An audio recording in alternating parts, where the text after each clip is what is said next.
นี้เวลา15 นาฬิกา 12 นาทีครับขบวนรถโดยสารธรรมดาขบวนที่ 448 ต้นทางจากสถานีสุไหงโกลกปลายทางสถานีไอแผนเข้ามาริมราง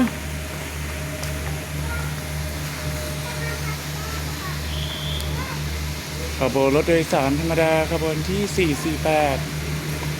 448 ต้นทางจากสถานีสุไหงโกลกปลายทางขออภัย447จากสุราษฎร์ธานีปลายทางสุไหงโกลก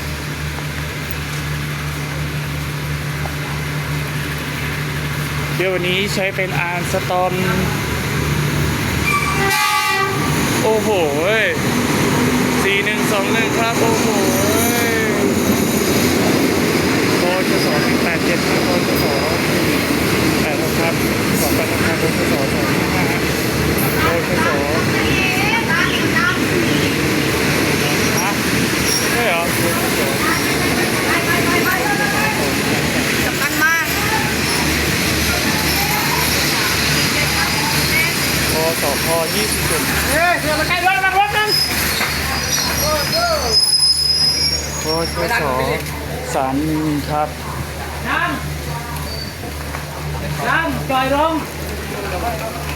เดี๋ยวสักครู่นะฮะเจ็ดหลัง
ขึ้นรถเ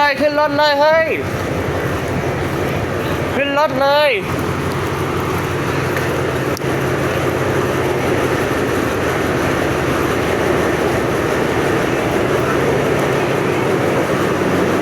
เฮ้ยรถจะออกแล้วขึ้นรถเลย